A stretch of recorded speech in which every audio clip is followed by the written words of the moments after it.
Hello friends, welcome to NST classes. आज इस video में हम बैटल ऑफ प्लासी यानी प्लासी के युद्ध के बारे में डिस्कस करेंगे। तो चलिए शुरू करते हैं। क्या आप जानते हैं कि प्लासी का ये नाम किस तरह पड़ा? इस जगह का असली नाम प्लासी था। अंग्रेजों ने ये नाम बिगाड़ कर प्लासी कर दिया। पर इस जगह को प्लासी क्यों कहा जाता था? यहाँ पाए जाने वाले प्लाश के फूलों की वजह से इस जगह को प्लासी कहा जाता था।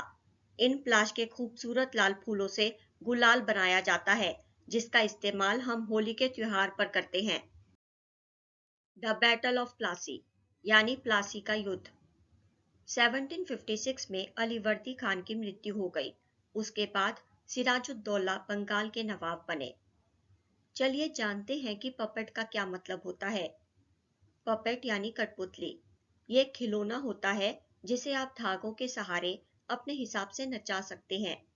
जो व्यक्ति किसी और के इशारों पर चलता है तो उसका मजाक उड़ाने के लिए अक्सर उसे भी कठपुतली कहा जाता है। सिराजुद्दौला बहुत पावरफुल मुगल रूलर था। वह कंपनी को कोई भी काम इतनी आसानी से नहीं करने देता।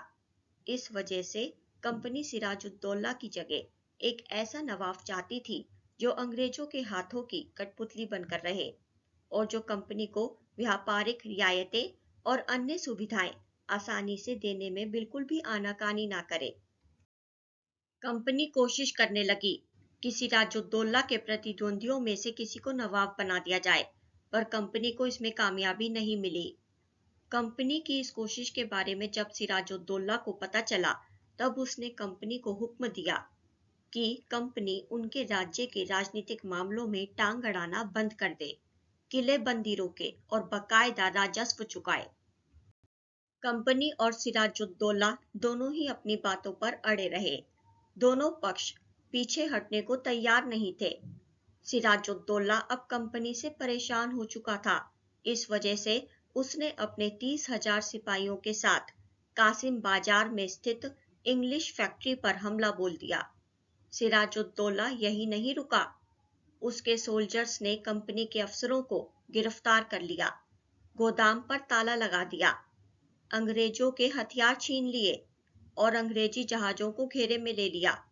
इसके बाद नवाब कंपनी के कलकत्ता में स्थित किले पर कब्जा करने के लिए कलकत्ता चला गया। कलकत्ता के हाथ से निकल जाने की खबर कंपनी तक पहुंची। इस खबर को सुनने के बाद मद्रास में तैनात कंपनी के अफसरों ने भी रॉबर्ट क्लाइव के नेतृत्व में सेनाओं को कलकत्ता रवाना कर दिया। रॉबर्ट क्लाइव के नेतृत्व वाली इन सेनाओं को नौसैनिक बेड़े की मदद भी मिल रही थी। इसके बाद नवाब के साथ लंबे समय तक बातचीत चली, लेकिन लंबे समय तक चली इस बातचीत से कोई फायदा नहीं हुआ। आखिरकार 23 जून 1757 को प्लासी का युद्ध हुआ, जिसमें रॉबर्ट क्लाइव ने प्लासी के मैदान में सिराजुद्दौला के खिलाफ कंपनी की सेना का नेतृत्व किया। सिराजुद्दौला का एक कमांडर था मीर जफर।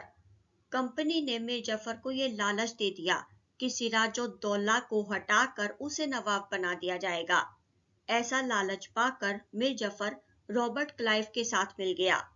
मीर जफर ने सिराजुद्दौला को धोखा दिया।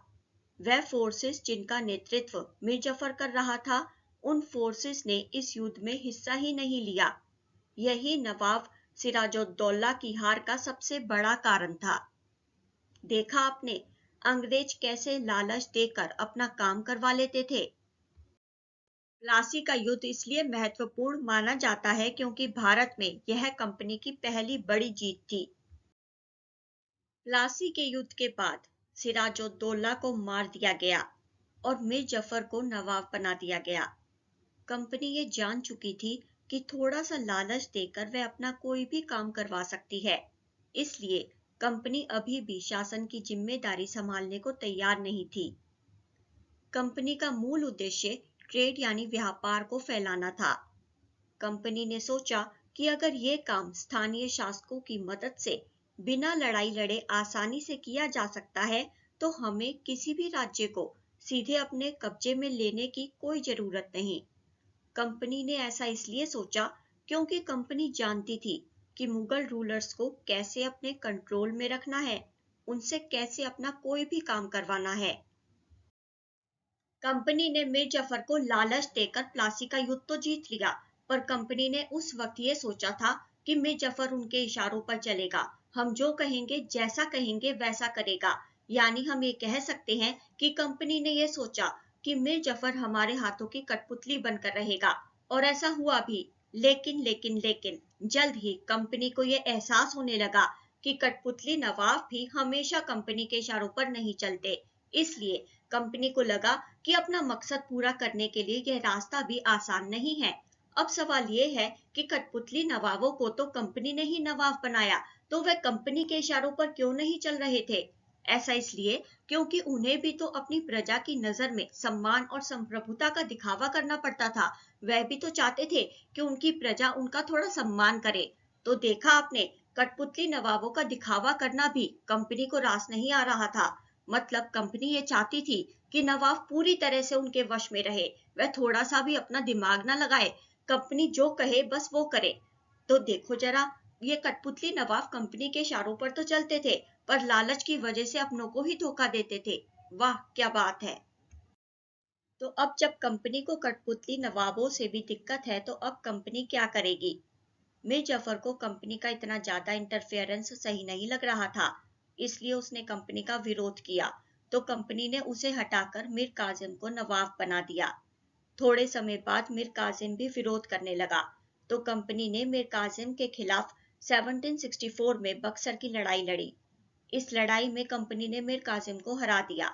कंपनी मीर कासिम से इतनी परेशान थी कि उसे हराने के बाद बंगाल से ही बाहर कर दिया, और तो और मीर जफर को दोबारा नवाब बना दिया गया। आखिर कंपनी करना क्या चाहती थी? मीर जफर को खुद नवाब की गद्दी से हटाया और फिर दोबारा उसे ही नवाब बना दिया।